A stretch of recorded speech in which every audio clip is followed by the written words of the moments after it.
औज़ुबिल्लाहिमिनश्शैतानिर्रजीम बिस्मिल्लाहिर्रहमानिर्रहीम। शुरू अल्लाह के पाक नाम से जो बड़ा मेहरबान और नहायत रहम वाला है। अस्सलाम वालेकुम। कैसे हैं जी आप सब? उम्मीद है आप सब ठीक ठाक होंगे, जहाँ भी होंगे हैप्पी होंगे। ना ही रोल, ना ही समोसे, ना ही कचौरी। क्या आप इस रमज़ान में कुछ नया ट्राई करना चाहते हैं? तो आज आपके लिए मैं बहुत ही यूनिक, बहुत ईज़ी और बहुत ही सिंपल जो है वो रेसिपी लेकर आ गई हूँ। तो आपने इस रेसिपी को बिल्कुल लास्ट तक वॉच करना है और बिल्कुल भी मिस नहीं करना। तो आइए स्टार्ट करते हैं। बिस्मिल्लाहिर्रहमानिर्रहीम। तो जी सबसे पहले आपने क्या करना है, एक बाउल ले लेना है। उसके अंदर हम 3 ब्रेड के स्लाइसेस ऐड कर देंगे। आपने मेक श्योर करना है कि आपके जो स्लाइसेस हैं वो मीठे ना हो। उसके बाद हम इसके अंदर 2 से 3 जो घूंट हैं वो पानी के ऐड कर देंगे। यानी कि आपने इसमें हाफ़ कप से थोड़ा सा कम पानी ऐड करना है। पानी ऐड करने के बाद आप इसको कांटे की मदद से, हाथों की मदद से अच्छे से जो है वो मिक्स कर लें। यानी कि ब्रेड जो है वो सॉफ्ट हो जाएगी, टूट जाएगी। बस हमें इतना ही चाहिए। उसके बाद आप इसको हाथों की मदद से थोड़ा सा प्रेस कर लें। यानी कि इसमें जो एक्स्ट्रा वाटर होगा वो आपने इसमें से निकाल देना है। उसके बाद आपने इसको बाउल में ऐड कर देना है। और यहाँ पे मैंने 1 कप के करीब, यानी कि 1 कप मैंने इसके अंदर श्रेडेड चिकन का ले लिया है, जिसको मैंने अच्छे से बॉईल करके रख दिया था। और हाफ़ कप मैंने इसके अंदर येलो बेल पेपर ऐड किया है। और हाफ़ कप से थोड़ा सा कम मैं इसके अंदर रेड बेल पेपर ऐड करूँगी। ये दोनों बहुत ही अच्छा फ्लेवर आता है इनसे, और ये कलर भी बहुत प्यारा आता है। उसके बाद मैं 2 से 3 टेबलस्पून इसके अंदर चॉप्ड हुआ हुआ प्याज ऐड करूँगी। थोड़ा सा हरा धनिया ऐड कर देंगे हम। उसके बाद आपने इसके अंदर हसबे का नमक ऐड करना है। 1 टीस्पून के करीब मैं इसके अंदर कुटी हुई लाल मिर्च ऐड करूँगी। हाफ़ टी स्पून से थोड़ा सा कम हम इसके अंदर गार्लिक पाउडर ऐड करेंगे। हाफ़ टी स्पून ही हम इसके अंदर कुटी हुई काली मिर्च ऐड करेंगे। 2 पिंच हम इसके अंदर पेपरिका पाउडर ऐड करेंगे। और यहाँ पे मैं 2 से 3 टेबलस्पून इसके अंदर कॉर्नफ्लोर के ऐड कर दूँगी। इससे जो हमारे कटलेट की जो बाइंडिंग है वो बहुत ही अच्छी हो जाएगी। अब आपने इसको हाथों की मदद से अच्छे से मिक्स कर लेना है। और आप सब मेरी ये वीडियो किस कंट्री या सिटी से वॉच कर रहे हैं, मुझे कमेंट बॉक्स में ज़रूर बताएँ। उसके बाद आपने इसके अंदर 3 से 4 टेबलस्पून भर के जो है वो ऑल पर्पस क्रीम के ऐड कर देने हैं।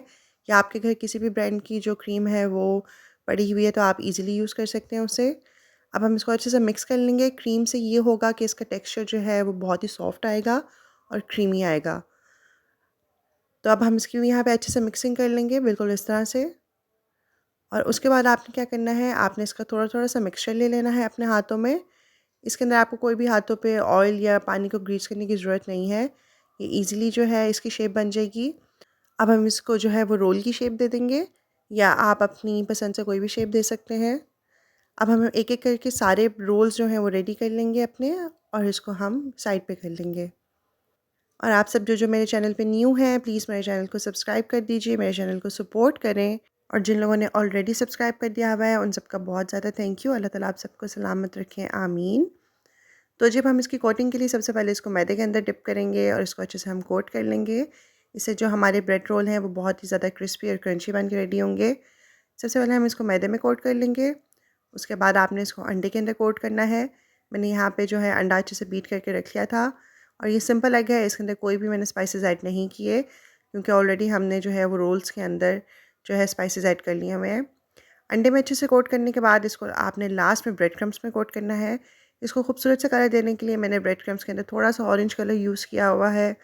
यानी कि ये ऑप्शनल है, अगर आप करना चाहें तो आप कर लें, वरना आप इसको स्किप भी कर सकते हैं। ये सिर्फ कलर देने के लिए होता है, क्योंकि चीज़ जो होती है वो बहुत प्यारी लगती है, और जितनी चीज़ देखने में प्यारी लगे फिर उसको खाने का भी डबल मज़ा आता है। जब आपने यहाँ पे इसको अच्छे से ब्रेड क्रम्स की कोटिंग कर लेनी है, और इससे जो हमारा जो स्नैक है वो बहुत ही ज़्यादा क्रंची और क्रिस्पी बन के रेडी हो जाएगा इंशाल्लाह। तो जब आपने क्या करना है, सारे आपने जो ब्रेड रोल्स हैं उनको अच्छे से कोट करके साइड पे कर लेना है। और आपने इसको 10 मिनट का स्टे देना है। यानी कि आप इसको फ्रिज में रख दें। अगर आप फ्रिज में नहीं भी रखना चाहते तो आप इसको साइड पे रख दें, लेकिन आपने इसको 10 मिनट्स का स्टे देना है। लेकिन अगर आप इसको फ्रिज में रख के स्टे देंगे तो ये ज़्यादा अच्छा होगा। उसके बाद आपने पैन के अंदर अच्छे से ऑयल को गर्म कर लेना है। ऑयल को गर्म करने के बाद आपने एक-एक करके चिकन ब्रेड रोल को इसमें ऐड कर देना है, और आपने इसको मीडियम फ्लेम के ऊपर कुक कर लेना है। ये ज़्यादा टाइम नहीं लेंगे, क्योंकि ऑलरेडी सब चीज़ें कुक्ड हैं, तो हमने सिर्फ इसको कलर देना है और इसको हमने क्रिस्पी करना है। तो ये तकरीबन 4 से 5 मिनट के अंदर बन के रेडी हो जाएंगे इंशाल्लाह। और आपकी झटपट से जो स्नैक है वो बन के रेडी हो जाएंगे। आप इसको अपनी इफ्तारी में ज़रूर बताएं। कोई अगर आपके घर में गेस्ट आ रहे हों या कोई दावत हो तो आप इसको झटपट रेडी कर सकते हैं। ये बहुत ईज़ी टू मेक है, कम टाइम के अंदर बन के रेडी होगा। सेम साइड ये बहुत ही मज़े का बन के रेडी होगा। इंशाल्लाह आपको बहुत ही ज़्यादा पसंद आएगा। ये बहुत यूनिक है, डिफरेंट है।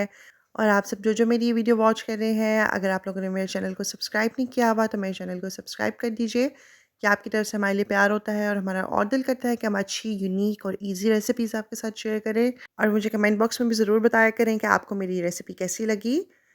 तो जी अल्हम्दुलिल्लाह अल्हम्दुलिल्लाह, अल्लाह का शुक्र है।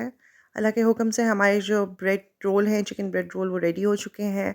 आप इसका कलर देखें, इसका टेक्सचर देखें। अल्हम्दुलिल्लाह जितने ये देखने में अच्छे लग रहे हैं उतने ही खाने में मज़े के थे।